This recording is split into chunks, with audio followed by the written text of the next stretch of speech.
Good morning, children. I would like to ask you some questions. When your mother gave you milk, how can you know that it is hot or cold? Or if we prick a thorn, we are going to lift our legs from that thorn or sharp objects. So how can we know? So that feeling of pain. So we are going to lift our legs from that. So that feeling of pain, hotness or coldness, how we can able to know? That is because of nervous tissue. Nervous tissue. Today we are going to learn about nervous tissue. Okay. So this nervous tissue is having important parts like brain, spinal cord and nerves. So three components are there: brain, spinal cord and nerves. So all these organs are going to be working together in knowing about the different kinds of feelings like hotness or coldness or pain. So now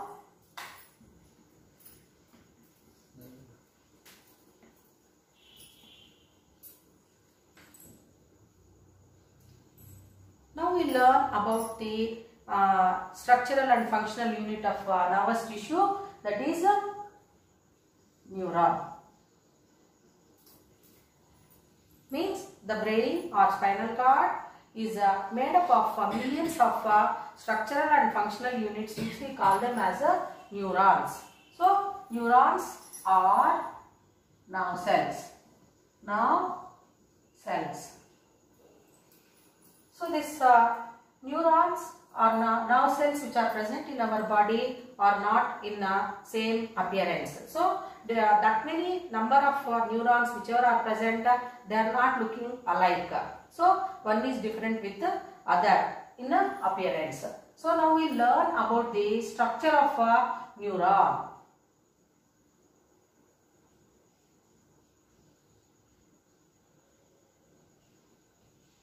So if we observe the permanent slide of nerve cell under the microscope, we can see the structures like this.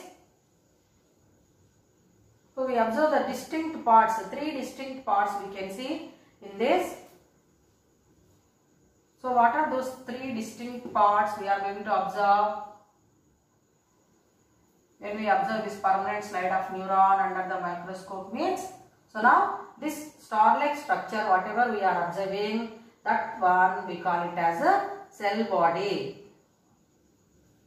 Cell body or cyton. It is also called as a soma. So this structure we call it as a cell body, cyton or a soma. And on the cell body we observe many branch-like structures. Is it not, children? So these branch-like structures, whatever we observe on the cell body, they are called as dendrites. Dendrites. Then out of this, one is very much longer, and that one we call it as a axon. A long tapering thread-like structure, whichever is given off from the cell body, that one we call it as a axon. And sometimes this axon is covered with a sheath called a myelin sheath. Myelin sheath. So now what are the important parts here? Cell body, cyton, cell body or cyton, dendrites and axon. So these are the distinct parts which are present in each and every neuron or nerve cell.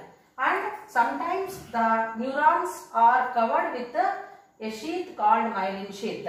Sometimes they are absent. So then at certain places on the axon, wherever that myelin sheath is not there, we observe some gaps. So what do we call those gaps means? They are called as nodes of Ranvier. Nodes of Ranvier. And at the end of this axon, we can observe the branch structures which we call them as a nerve terminals.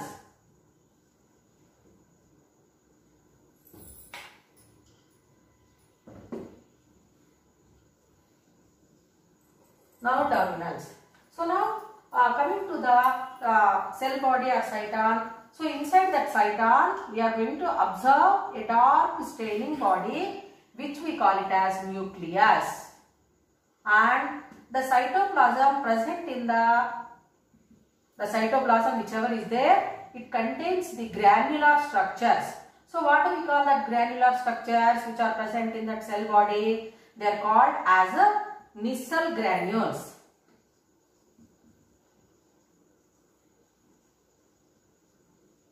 Nissl granules. They are the proteinaceous compounds at granules, and they are going to provide nourishment to the neuron.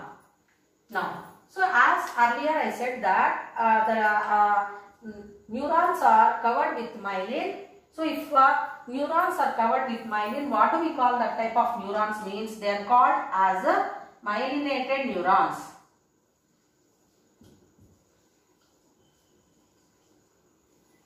So sometimes the neurons are covered with a sheath which we call it as myelin sheath. So if that myelin is there on the axon, then that neuron is called as myelinated neurons.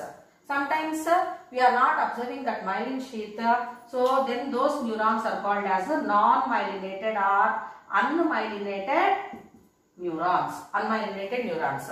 So now what makes this difference means that is presence or absence of myelin sheath. Apart from that, the current whichever is passing, current means nerve impulse, whichever is passing without any interruption, it is going to happen, that is because of myelin sheath whichever is covering the neuron. So then myelinated neurons are going to carry the information without any interruption, whereas non-myelinated, as they doesn't have myelin sheath, then some interruptions will be there.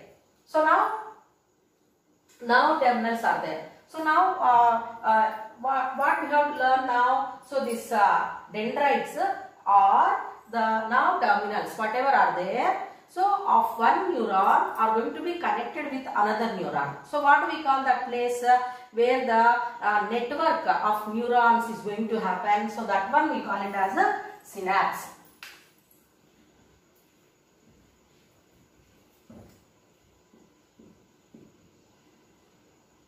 So what is the meaning of synapse? The dendrites of one neuron are going to be connected with another neuron. So like the dendrites of one neuron are going to be connected with another neuron. So that place we call it as a synapse.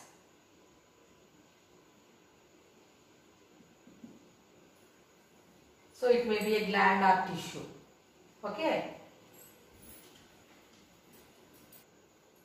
The brain, spinal cord or neurons are connected with each other, and they are going to help in knowing the response to the stimulus.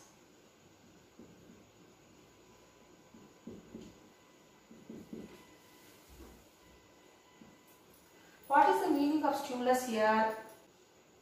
The nervous tissue helps in knowing the different types of feelings, senses. So we can able to know, and here the brain, spinal cord and neurons, they are going to show response to the stimulus. So now you have to know what is the meaning of stimulus. Stimulus means any sudden change whichever is going to happen in our surroundings. So that one we call it as a stimulus. Means what?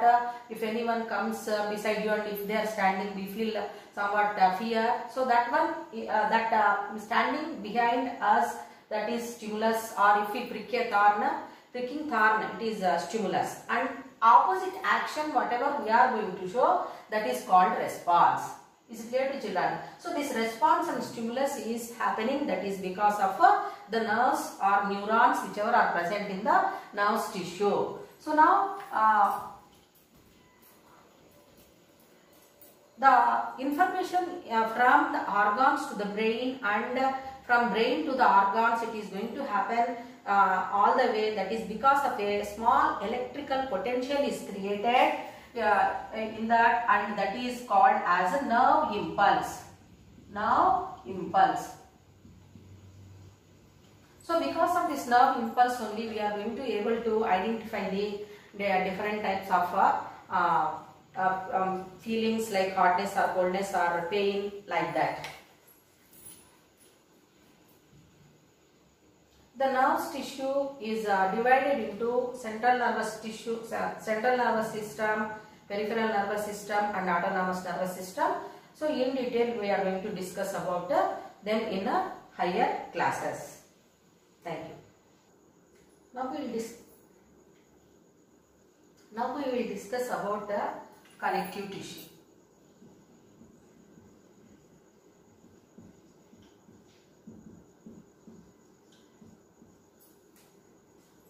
If we tilt our body, any parts which are present inside our body, like internal organs, heart or kidneys or stomach, so are they going to be displaced?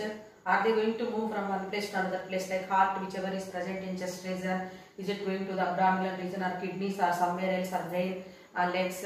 It is not going to happen. Why it is not happening? That is because of connective tissue. So the connective tissue is going to connect all the organs with the tissues. That tissue is going to help in connecting all the organs, and it is helping in placing the tissue or organs at particular specific place in the body. So now, what are the functions which are going to be carried out by the connective tissue? So just now we learned connective tissue helps in binding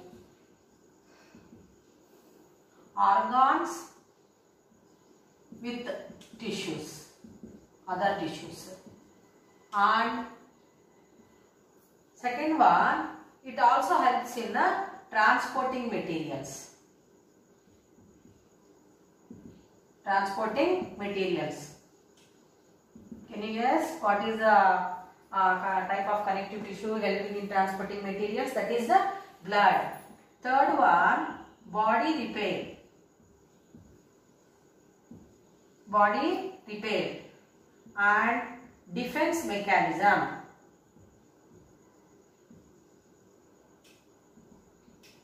Defense mechanism, protection, that one. Next one is said to be defense mechanism and fat. So all these functions are going to be carried out because of a connective tissue. So all these works are going to be happening, that is because of different types of connective tissues which are present in our body. So what are the different types? There are different types of connective tissues.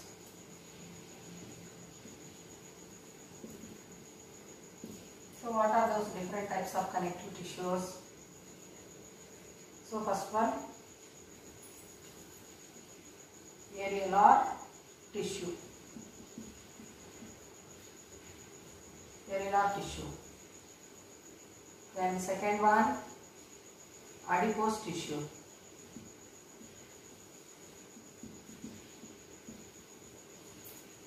Third one, bone.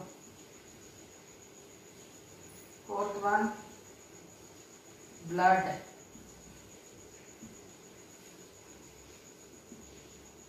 Fifth one, cartilage.